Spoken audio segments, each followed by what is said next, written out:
Hi Tony. Hi.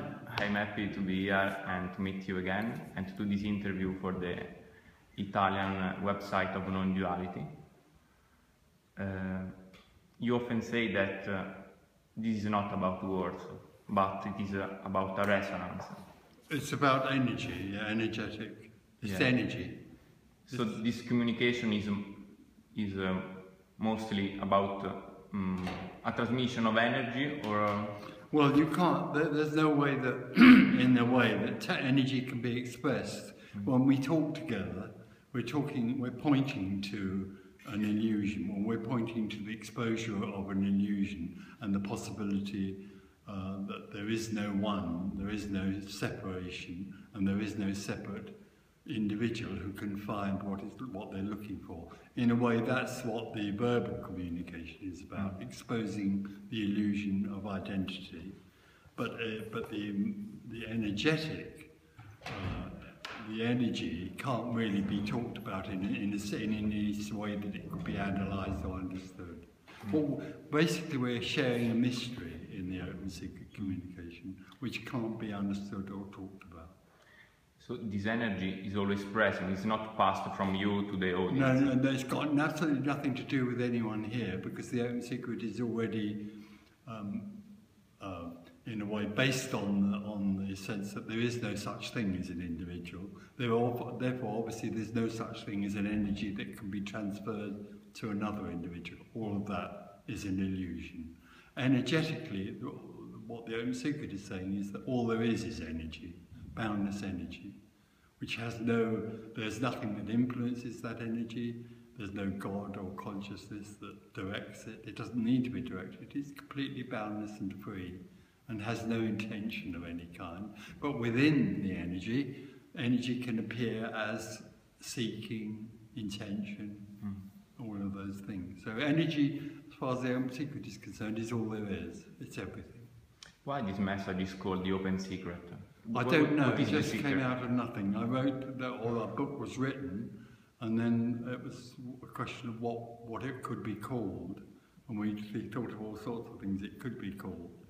But in a way, the open secret is a lovely title, because what we talk about is hidden, it can't be known at all, and yet everything is that. So it's open because it's everything, and it's hidden, it's secret because it can't be known. It can't be taught, it can't be known, it can't be understood, it can't be grasped or owned by anyone. So it seems hidden. It seems hidden. It seems. It is hidden, but it is not at the same time. It is everything, yes. It is. Energy is nothing being everything, and that's the mystery.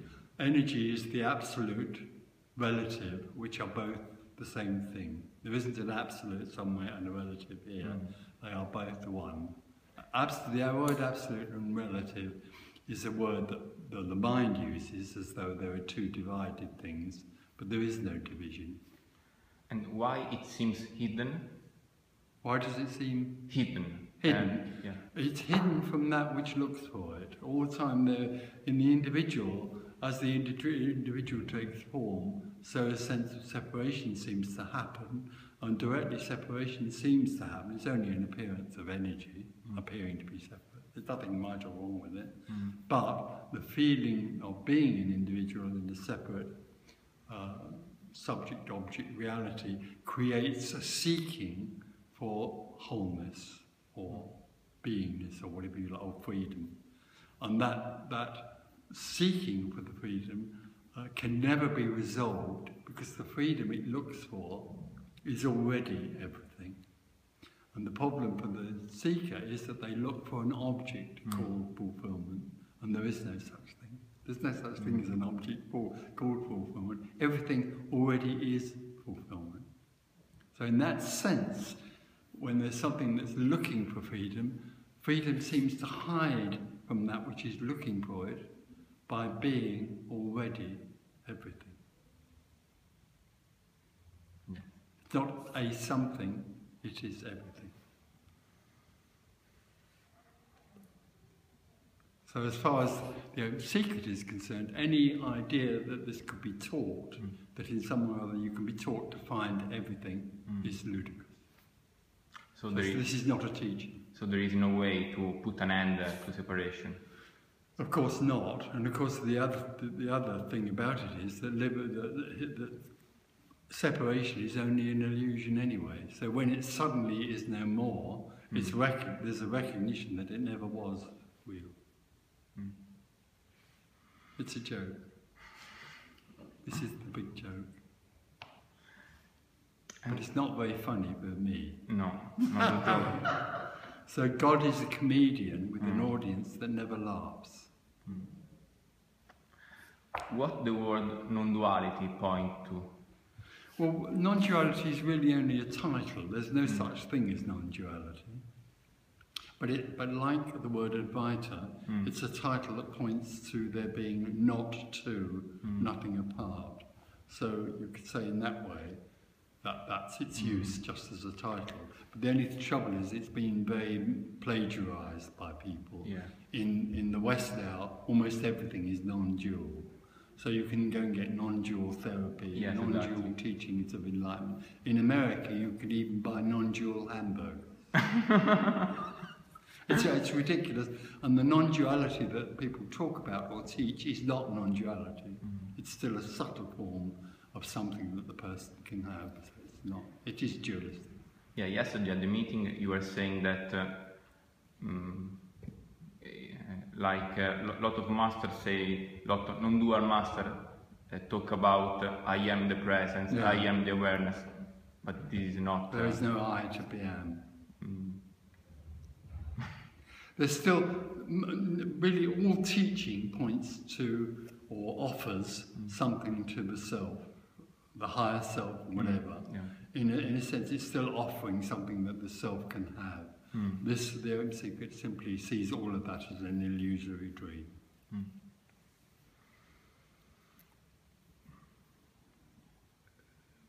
So this non-duality is the natural state, the natural reality, but it seems like the paradise that has been lost. Yeah, the paradise that is constantly here, which people look for.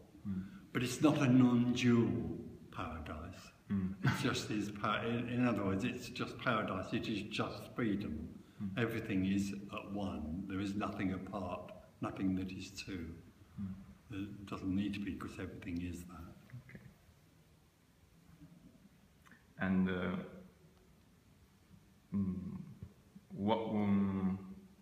what emotions, feelings, thoughts have to do with this? Nothing at all. Emotions and thoughts and feelings are simply wholeness appearing as that. Everything that happens is only an appearance out of no thing appearing to be something. There isn't anything that's relevant or valuable or important or significant. Because in the story of me, emotion, feelings, thought have a higher importance, and emotions have to be directed, have to be healed. Bad emotions have to be converted. It's all a game. It's a dream. And it's a dream based on the idea that there's someone that can choose to honour emotions or let them go and all of that. It's just a dream that keeps the mind amused for a while. Okay. What is the meaning of life? Oh, life divinely and wonderfully has absolutely no meaning of any kind. It's only me that wants to find a meaning so that it can find a direction towards somewhere it's looking for. There's no meaning or purpose to any of this. It doesn't need a meaning or purpose. It already is fulfilled. So it doesn't need to go anywhere else or change in order to find fulfillment. Everything is already fulfilled. The only thing that arises in that is an illusory self that feels that it isn't fulfilled. Yes, because the me lives always in what's next, so it needs a purpose to go on living. Absolutely. It has to have purpose. It has to have an aim. The me lives in hopes and dreams. It hopes and dreams that one day it will be fulfilled. If really hear anything that's being said in the open secret message, it deconstructs all hopes and dreams, because they are simply part of the illusory dream. This is caused by education, by society? Well, it comes out of separation. Or everything that happens to me comes out of the sense of being separate. And so societies are formed, morals are created, ethics are created by the me, by the self, in order to try and make its story more comfortable. It's only a temporary attempt. But the me is constantly trying to make its story work, and it constantly fails. It works sometimes, and sometimes the me feels quite good. But then, of course, that feeling of me being good can only last a little while, because it's all happening in a story, the story of me. So there is nothing that is in control of life? No, there's nothing that needs to be in control of life. There's nothing in control. In the dream of me, the me dreams that it is in control, that it's running its life. But the reality is that there is nothing that needs to control anything. There's no control. All there is freefall, the unpredictable. So even this interview, these words, everything in our life just happens without... Only apparently happens. Everything that's happening in people's lives is only appearing to happen. That's the great mystery. Everything that appears to happen in this is simply no thing appearing to be something happening. It's an appearance. There is nothing that is real. The dilemma for me is that it thinks it's real, so it thinks it lives in a real creation or happening.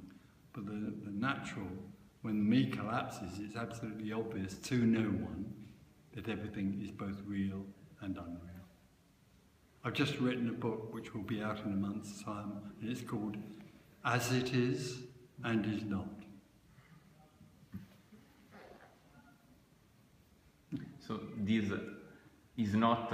Everything is and is not, because everything that appears is, but it is also not, because it is no thing appearing as everything. This is a mystery, it can't be known.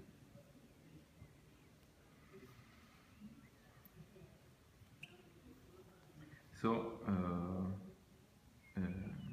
is it correct to say that life started at a certain point and at a certain point will end? No, that's the dream. The dream is that your life started and you will live your life and then it will be ended. That's the dream. There is no one that was born or who is living as an individual and will die. No one will die because there's no one. So, so what is death? Well, everyone has fear of death. What is death?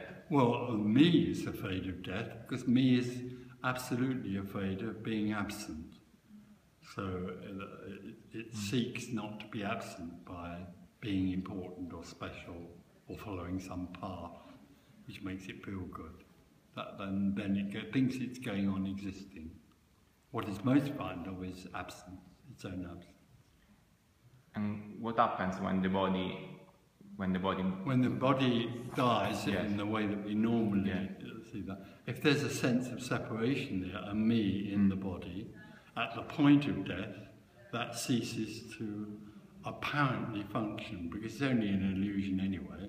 But that illusion, you could say, collapses with the death of the body, and all that's left is everything. But there's no one in that. Now, in liberation, in the body, when the me dies in the living body, that's the same thing. All that's left is everything. All that's left is what is and is not, which can't be known. So, in the seeing of this, if we can. No one sees everything and nothing. There just is everything. If somebody could see it, they would be apart from it to see it. They would be aware of it. That is dualism. Awareness is the way in which separation is reinforced and kept in place. Awareness keeps me in place. It feeds me. So when there is just what it is and it is not, there is nothing that knows that. It doesn't arise the idea that there is something after death or reincarnation, these things. What is after death is what was there before death.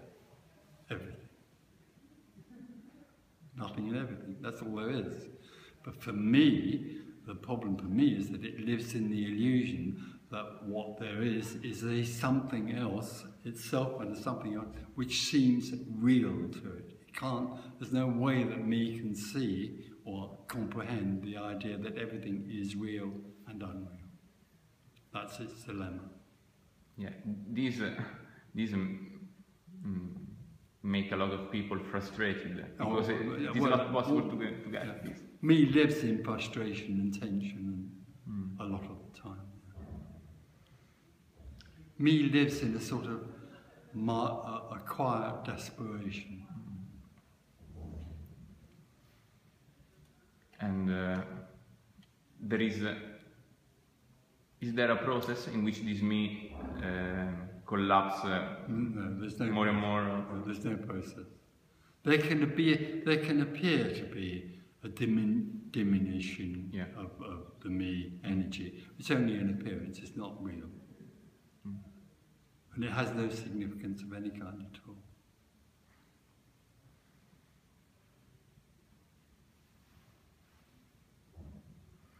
So everything in life, money, women, relationships, seems unsatisfying.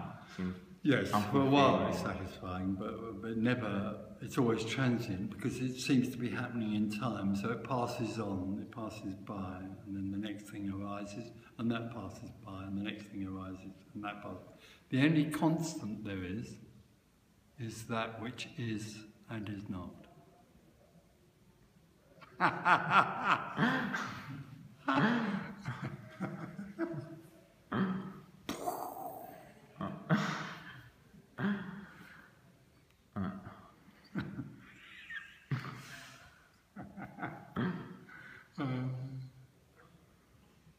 Which can't be known.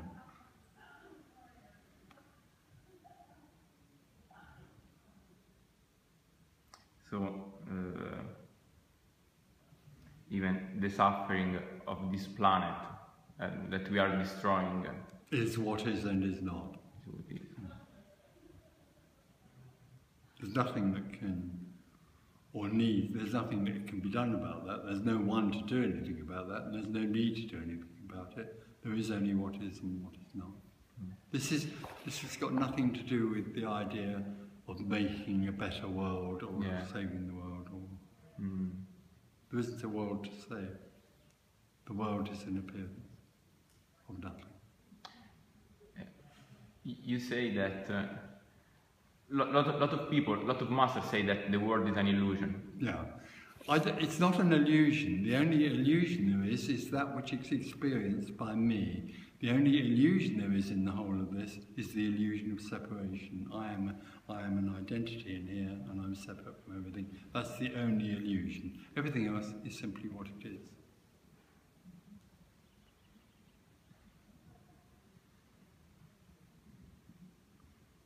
Of course, the me creates an illusion that the world is real.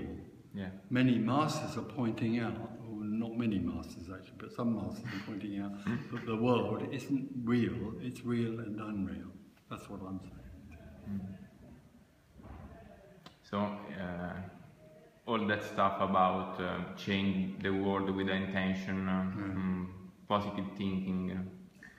Positive thinking, all those wonderful things, affirmations, self-inquiry, all those dreamy meditations and chanting, it's all part of the dream, the seeking. It leads to nowhere. There's nowhere to lead to. What is love?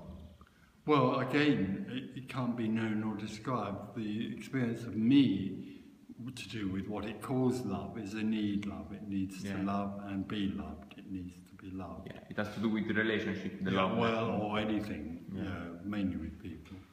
but unconditional love, which is the only love there is indescribable and all embracing. That's the nearest I can get to it. When the me collapses, when the illusion of me is no more, the love, the unconditional love that is there is so apparent that it's immeasurable. It has nothing to do with the feeling. Not at all, no. And it's in everything. It's in this floor, it's in the walls, it's everywhere. When there is no one, it's absolutely apparent that that table is unconditional love tabling. So there's no longer anywhere where you can find love. Everything is that. For no one. Yes.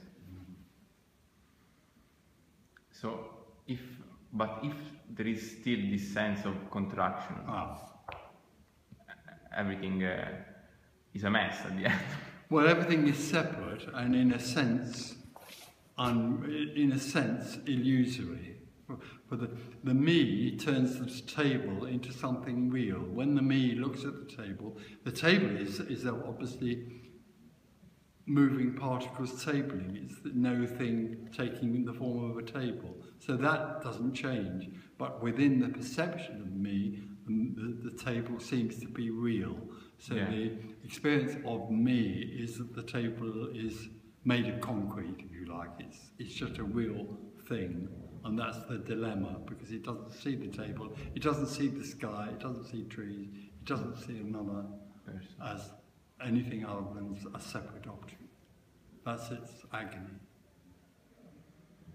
Through its awareness, it turns everything into a real object. Yeah, everything seems distant. Distant and a something else.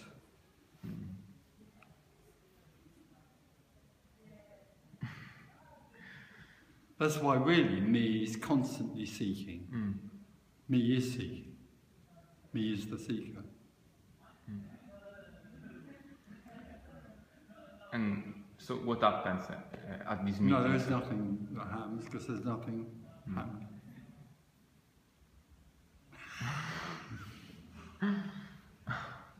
Yeah. Don't worry if you run out of questions, because people do. It's all so. Yeah, because there isn't anything more to say, I don't think. Yeah, this message leaves me speechless. Sure, yeah, it does. It does leave the me speechless. When we do meetings, I taught this talks at the beginning, and in a way expresses what we've talked about here. And usually there's a long silence because there's, in a sense, I could go home. We could all leave because it's all over really.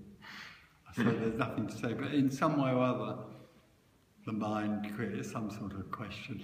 Yeah. it so rejects this message out of hand. There's no question about me ever accepting this message or hearing it. It can't do it. So it immediately starts to try and break this message down. Yeah, often in this meeting there is the feeling that what you say cannot be understood. No. It's not something about logic, thinking about intellectual. It's very sweet, it was very lovely. Funny enough, here in Munich, at the last meeting, a woman over there asked the question, doesn't matter what the question is, and there was an answer here. And she then said, it doesn't make sense. And I said, absolutely. This doesn't make sense. It's about a paradox. It's about a mystery. It can't be understood. And it has nothing to do with what one does in life, about nothing to do with the job, or with the family. That's a dream. That's a dream.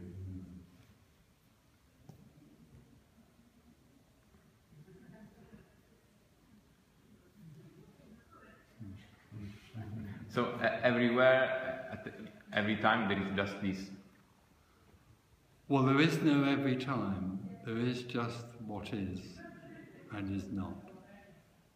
And that is timeless. It's the infinite. It's the absolute relative.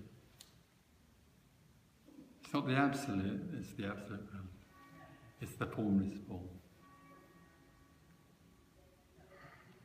Okay, thank you, Tony. Thank you.